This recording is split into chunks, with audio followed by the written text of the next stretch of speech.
YouTube, welcome to my video. This is going to be an unscripted hands-on review of the Omega Speedmaster after about 2 months of use and ownage. I'm mostly just going to talk about my dislikes and likes and why I purchased the watch and how I feel after wearing it for pretty much daily use. I first liked this watch when it came out in like March 2024 or April 2024, but at the time I was a fan of other watches, and I mostly got this to commemorate some personal achievements, but over time I've kind of begun to maybe dislike the watch. I thought it's what I wanted after a while, but it just turned out to not be that.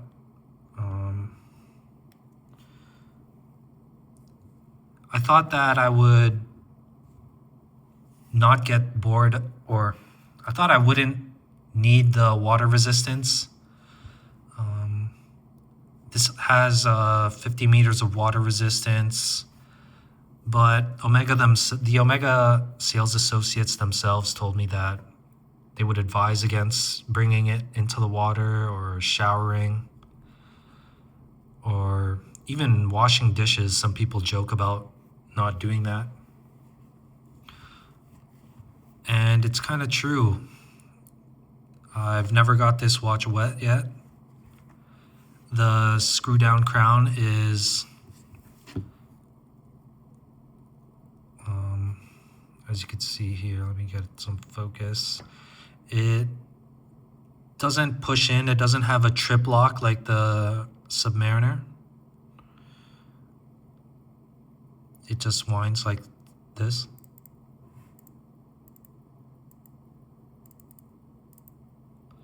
And there's no water resistance because of that.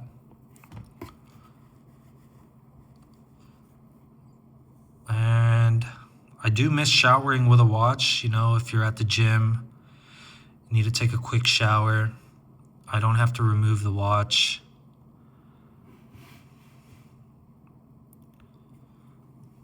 And I don't have to worry about it being stolen if it's placed outside of the shower.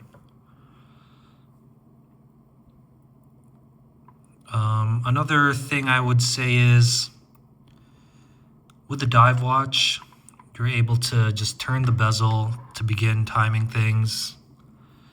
But with this, I would relate it to something like, I feel bad using or activating the action on this. I feel like I'm putting wear on the watch, even though it might be incredibly insignificant. I just feel like I'm putting wear. Additionally, you're dropping the amplitude, so timing does get affected.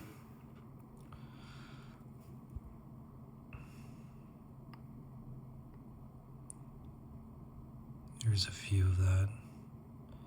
Another thing is, on the topic of timing, being a manual wind watch, it did take me a while to figure out the position to leave the watch overnight, because in certain positions you either gain or lose time. Each night I would experiment leaving it crown up, crown down, just all 6 positions, facing up, facing down. And eventually, each morning I realized that I was losing time with this watch in any other position except the crown down. So normally, with a watch that gains time, you can just simply push out the crown and then wait until the time matches up with the atomic time or whatever your reference time is, and you could push it back in. But if you're losing seconds, you kind of have to set the minute. You'd have to set the minute to where you want it to go, and then you would have to precisely wait until it reaches the 60. And it just felt like too much work. After owning other automatic watches, the accuracy it does feel more superior. But I guess that's the trade-off in having manual wind. You run at less hertz, so there is less maintenance or service over the course of owning the watch. What else?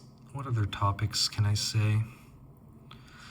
It also just doesn't, for the price of 12.5K Canadian, it just didn't deliver on the premium feel to me. At first, that's what I was searching for. I wanted a more humble watch.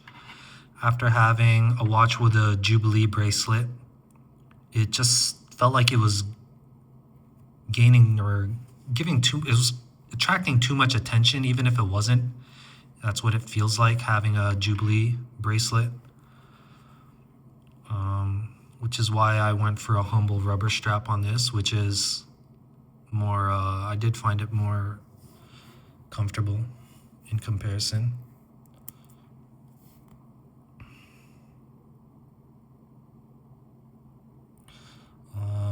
Another thing I wanted to experience with this watch is the raised crystal on this. Tudor and other brands, Rolex, they don't raise the crystal as much as this, even in comparison to the previous generation of Moonwatches. This one's crystal is it's raised much higher, and it does provide some nice angles. It does let the light in pretty nicely. Gives different views.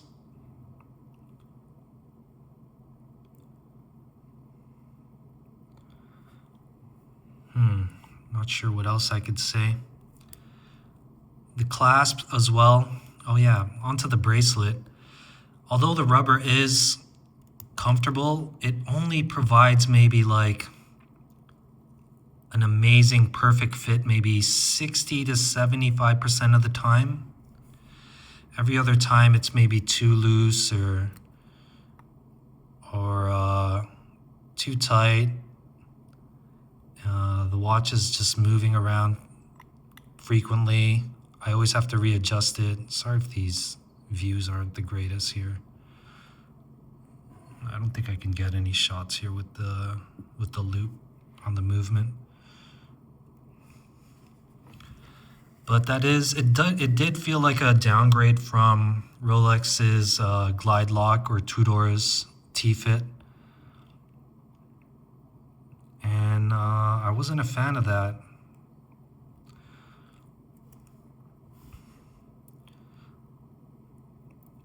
But overall, I think it's great. Here's another thing about the timing on the chronograph. At a glance, you can tell how much time has elapsed much quicker on a dive watch. But when I was driving and I wanted to glance at my minutes time, it was just difficult. I had to really stare, and you kind of have to do the math after 30 minutes, and in combination with finding how much time has passed in the hours, and the information can't be obtained quickly or at a glance. And I think another thing that I would prefer on this watch is if it had a ceramic bezel. The aluminum does give it that more humble look. It's not as reflective, but I think if it came with a ceramic bezel from Omega, it would possibly provide more of that premium feel that I'm kind of looking for at this price range. I'll show you what the minute hand looks like as it turns over. About a couple seconds before it hits 12, the minutes elapsed indicator will proceed to the next minute. The ceramic bezel does receive less wear over time, and one thing I am afraid is this is able to be scratched and worn. You are able to replace the bezel through third-party aftermarket parts, but that's just not something I would do to a watch at this price. Another thing about possibly selling this on secondary market is it just doesn't hold its value. You're able to walk into any Omega and they will procure one for you if they don't have one in stock. And I guess the demand just isn't there. So if you do sell this, or any other Omega, you're kind of right out the door, you're possibly losing maybe 15 to 25% of its value right out the door. But most Omega enjoyers don't really concern themselves with resale. They're just enjoyers of the brand, I find.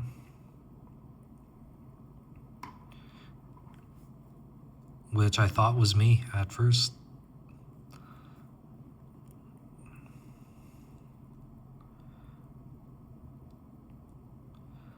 So would I buy another Omega? Possibly. But they did just release another new Panda dial model. And it did look nice, but I'm sure legibility on that would be difficult as well, just based on the colors. And no, that might be all for my review. I hope you enjoyed this video, and hopefully it provided some possible insights to any buyers of this or any of those in the market for it. Thank you for watching my video.